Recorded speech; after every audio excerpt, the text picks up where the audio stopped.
राधे राधे महाराज जी। महाराज जी, मेरा एक प्रश्न है। मैं एक कैंसर वैज्ञानिक हूँ। मैंने 5 वर्ष अमेरिका में भी कैंसर पर शोध किया है, किंतु एक बार कैंसर हो जाए और वो एक जगह से दूसरी जगह फैल जाए तो उसका कोई इलाज नहीं। किंतु आपने बोला कि महापुरुषों की कृपा से वो भी ठीक हो सकता है। आपने दातुन करने वाले और संत के कुल्ले करने का उदाहरण दिया। महाराज जी, विज्ञान और अध्यात्म में मैं कैसे समझूं महाराज? क्योंकि जैसे प्रारब्ध भोग है तो पूर्व पाप से आया है, उन्होंने अपने तप का ट्रांसफर कर दिया और उसको प्रारब्ध भोग को अपने ऊपर ले लिया, खत्म हो गया। अब ये सामर्थ्य तो अध्यात्म में है, विज्ञान में तो है नहीं ना। हाँ, जैसे आप अज्ञान से युक्त होकर के विषयों में विचरण कर रहे हैं और संत ने कृपा दृष्टि से देख लिया और संकल्प किया इस जीव का उद्धार हो जाए, तो आपकी चेतना में परिवर्तन आने लगेगा। आपको साधु संग अच्छा लगने लगेगा, भगवान का नाम अच्छा लगने लगेगा, दूसरों की भलाई करना अच्छा लगने, पाप से घृणा होने लगेगी। ये स्वयं से नहीं हुआ, ये संत कृपा से हुआ। कृपा से कुछ भी हो सकता है। आप अपनी संपत्ति का ट्रांसफर कर सकते हैं ना, किसी को कर सकते हैं ना। तो भजन रूपी संपत्ति का ट्रांसफर जब किसी के ऊपर कर दिया जाता है तो उसके पाप को अपने में ले लिया जाता है। ये संकल्प शक्ति महात्माओं में होती है। देखो, विज्ञान हमारे शास्त्रों से निकला कोई अलग नहीं है, बिल्कुल समझ लेना।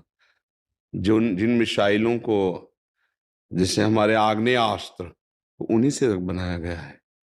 वारुणास्त्र, विविध प्रकार के अस्त्रों का, विविध प्रकार के जो मारक क्षमता वाले हैं, वो पहले से हैं। कुछ मंत्र के द्वारा होते थे, कुछ उसकी प्रवीणता के द्वारा होते थे, आज विज्ञान के द्वारा उसका होते हैं। जो बारूद काम कर रहे वही मंत्र काम करते थे। साधारण कुश उठाया, मंत्र के द्वारा संकल्प साधा, प्रांत का प्रांत भस्म कर दिया। तो अलौकिक शक्ति और लौकिक शक्ति तो लौकिक अलौकिक से ही आती है। तो विज्ञान शास्त्र से ही आया है। कोई भी ऐसा ज्ञान नहीं है जो हमारे शास्त्रों में न हो। शास्त्रों तक हमारी पहुंच होनी चाहिए। आखिरकार इनके अंदर विज्ञान क्यों नहीं आ गया डॉक्टरी का, आपके अंदर क्यों आया? तो भगवान ने दिया, आप यही बोलोगे ना। भगवान ने आपको इतनी प्रवीणता दी कि आप एक अच्छे डॉक्टर बन गए। इनके कर्म के अनुसार इनको प्रवीणता दी कि ये किसान है, एक को प्रवीणता दी कि घर संभाल नहीं पाता, और एक को प्रवीणता दी पूरे राष्ट्र को संभाल रहा है। ये भगवत प्रदत्त होता है, ये भगवान का दिया हुआ ज्ञान होता है। कैसे देते हैं? तो भेद क्यों करते हैं? समोहम सर्वभूतेषु, वो तो सबके प्रति समान भाव रखते हैं। हाँ, उसने पूर्व में तपस्या की, पूर्व में तप संचय किया, तो भगवान ने उसे योग्य बना दिया कि पूरे भारत की सेवा करो। उसने अपने पापों का संचय किया तो भगवान ने दिखा दिया कि देखो, तुम्हारे पाप का परिणाम है कि तुम अपने आप को भी नहीं संभाल सकते हो, खुद डिप्रेशन में पहुंच रहे हो। ये आध्यात्मिक को जब आप समझेंगे तो कोई आश्चर्य नहीं है, कोई आश्चर्य नहीं है। आपकी परम गति आप करना चाहें तो बहुत जन्म लग सकते हैं। अगर कोई भगवत प्राप्त महापुरुष कृपा कर दे तो दिनों में आपको अनुभव होने लगेगा कि हम अध्यात्म की कितनी ऊंचाई पर चढ़ गए। कोई अरब खरबपति हमको अगर अपना पैसा ट्रांसफर कर दे तो अभी अरब खरबपति हो गए। ऐसे भजन का ट्रांसफर होता है, संतों का स्वभाव होता है ऐसा। बहुत हट करके जब कोई, तो फिर उस पर करुणा उनकी, पहले तो टालते हैं फिर करुणा प्रकट हो जाती है। भगवान अपने वचन भले विसार दें लेकिन भक्त के वचन पूर्ण करते हैं। ये हमारे भगवान का स्वभाव और प्रभाव है, हमारे भगवान का स्वभाव और प्रभाव है। कोई सृष्टि का ऐसा विषय जो व्यक्ति से संचालित हो रहा हो, आप विज्ञान के द्वारा प्रमाणित करेंगे? ईश्वर के द्वारा संचालित हो रहा है। आप उसे घटनात्मक रूप लेकर के केवल क्रिया की व्याख्या कर सकते हैं, कारण की व्याख्या नहीं कर सकते। ज्वार भाटा आया, एक क्रिया है, क्यों आया तो उसको बताया ऐसे से ऐसे ऐसा हो, लेकिन ऐसा क्यों हुआ, उसका कारण तो बोलेगी ईश्वर। मानते हो ना? हर घटना, हर परिस्थिति, हर प्रकृति का जिसने सृजन किया है वही इसका कारण है।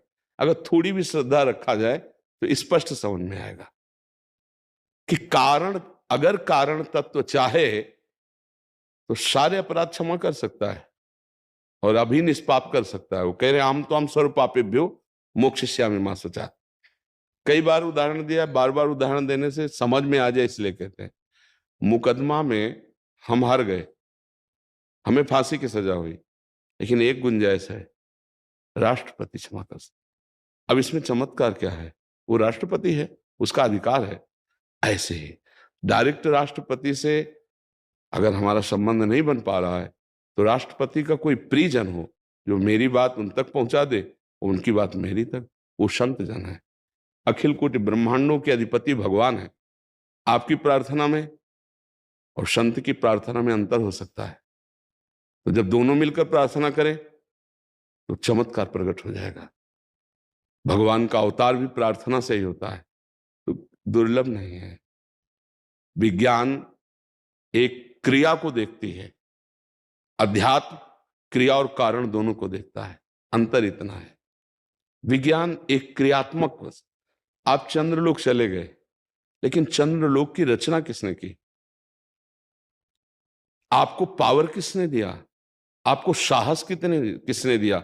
आप मृत्यु को भुलाकर उसका अनुभव करने जा रहे हैं, पता नहीं लौट के आए कि ना आए। ये बल किसने दिया? विज्ञान ने नहीं, ये भगवान ने दिया। आप सोचो, ऊंचाई से नीचे देखने में सैकड़ों ऐसे होंगे जिनको डर लगता है, उनको ये बल दिया कि पूरा ब्लास्ट भी हो सकता है, आपके छिछड़े भी उड़ सकते हैं, पता भी नहीं चलेगा कि आप कहां किस प्रांत में गिरे, और वो साहस कर ये भगवान बल देते हैं। तो हमें लगता है कि थोड़ी भी श्रद्धा की जाए तो पता चल जाता है। जैसे आप डॉक्टर हैं, आपसे हाथ जोड़ के कहें आप बचा लीजिए, तो आपका एक उत्तर होगा, अगर थोड़े भी आस्तिक हैं, कि देखो मैंने जितना पढ़ा है, जितना मेरे में बुद्धि है, पूरा प्रयास करूंगा, लेकिन बचाना ना बचाना कहना पड़ेगा आपको ना। आप भी प्रार्थना कीजिए, मैं भी प्रार्थना करता हूं, प्रयास मेरा, लेकिन सफलता भगवान के हाथ। वही भगवान आदेश करे, कर्मण्येवाधिकारस्ते मा फलेषु कदाचन। संत जन भगवान के कृपा स्वरूप है, भगवान का एक कृपा अवतार है। जो वास्तविक भगवान में लगे हुए हैं, उनका हृदय अनंत माताओं जैसा दुलार युक्त होता है। हर प्राणी को ऐसे प्यार करते हैं जैसे हमारा ही प्रियजन हो। अब बार बार कोई दुखड़ा रोए, पहले तो ऐसे रहते हैं, बार बार दुखड़ा रोए तो फिर वो भगवान से प्रार्थना करते हैं, प्रभु आप इसके अपराधों को क्षमा करके पावन कर दो। यदि आपके सिद्धांत में ऐसा कि क्षमा नहीं करना है, तो आप इसकी जगह मुझे दंड दे दो और इसको निर्विकार। भला प्रभु ऐसा करने में क्यों संकोच करेंगे? तुम्हारे सिद्धांत का भी पालन हो रहा है और आपकी कृपा से मैं उसे सह लूंगा, इसको ठीक कर दो। ऐसे हजारों संतों के उदाहरण हैं, उनमें मिथ्या नाटक नहीं है, जो भगवान में सच्चिदानंद में डूबे हुए हैं। हाँ, इस प्रकार का जैसे वो किसी सिद्धों में होता है जहां इसका लेना देना नहीं होता, ध्यान रखना, जहां सीधे डायरेक्ट आत्म प्रियता होती है, आप मेरे हैं, बस इस भाव से। हाँ, मैंने भजन किया है, साधन किया है, वो आपको देता हूं और आप स्वस्थ हो जाइए, और आपके हाथ का पानी भी नहीं पीऊंगा। निष्कामता ये होगी कि हम आपसे कभी पानी भी पीने की आशा नहीं रखेंगे। ऐसा हमने अध्यात्म में सिद्धांत पाया है, ऐसा नहीं पाया है।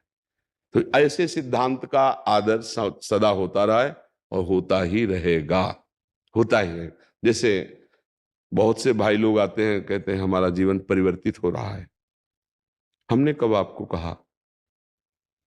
हमने कब आपको कुछ दिया? प्रगट में दिखाई दिया क्या? नहीं। वो साल भर बाद आते हैं हमारे पास, कह रहे हैं हमारा जीवन परिवर्तित हो गया। क्या हुआ? क्या?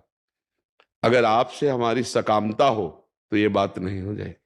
आप आए और कुछ मुझे दें, कभी परिवर्तन नहीं होगा। और जब हृदय से ये है कि मेरे जीवन की सार्थकता यही है कि हमारा राष्ट्र सुखी हो जाए, हमारा विश्व सुखी हो जाए, तो दीपक में जितना तेज हो उतना प्रकाश करेगा, हाइलोजन में उतना प्रकाश करेगा। ऐसे जितना जिसने भजन किया है उतना प्रकाश होता चला जाए। इसमें कोई आश्चर्य की बात नहीं होती। समझ में आया?